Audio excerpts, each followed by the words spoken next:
UP चुनाव में मुकाबला सीधा योगी और अखिलेश के बीच माना जा रहा था, लेकिन अब अचानक मायावती ने ऐसी चाल चली है जिससे पूरा गेम पलट सकता है। क्या वेस्ट यूपी से बीएसपी की धमाकेदार वापसी होने वाली है? देखिए, वेस्ट यूपी हमेशा से ही बहुजन राजनीति का केंद्र रहा है। यहाँ दलित वोट, मुस्लिम वोट और ओबीसी वोट, ये तीनों मिलकर चुनावी नतीजे बदल सकते हैं। 2022 में ये वोट बढ़ गया था, लेकिन इस बार मायावती 6 दिसंबर को कुछ बड़ा करने वाली हैं।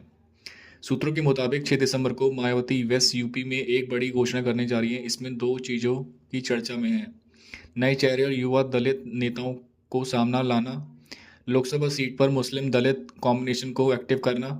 यानी बीएसपी सिर्फ सिंबॉलिक पॉलिटिक्स नहीं कर रही, बल्कि ग्राउंड मोबाइलेशन शुरू हो चुका है।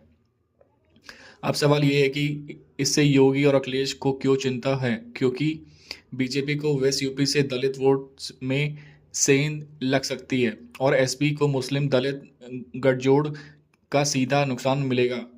पॉलिटिकल एक्सपर्ट कहते हैं, अगर वेस्ट यूपी से बीएसपी सिर्फ 12 से 15% वोट भी कंसोलिडेट कर दे तो पूरा चुनाव ट्रायंगल बन जाएगा और जीत का गणित बदल जाएगा।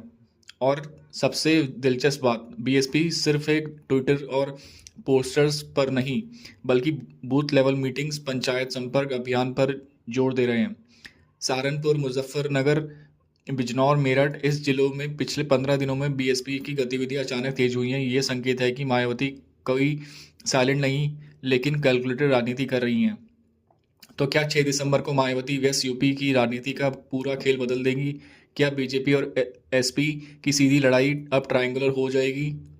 आप क्या सोचते हैं, बीएसपी की वापसी होगी या सिर्फ पॉलिटिकल स्ट्रैटेजी है? कमेंट में अपनी ओपिनियन लिखिए, क्योंकि असली पॉलिटिक्स जनता समझती है।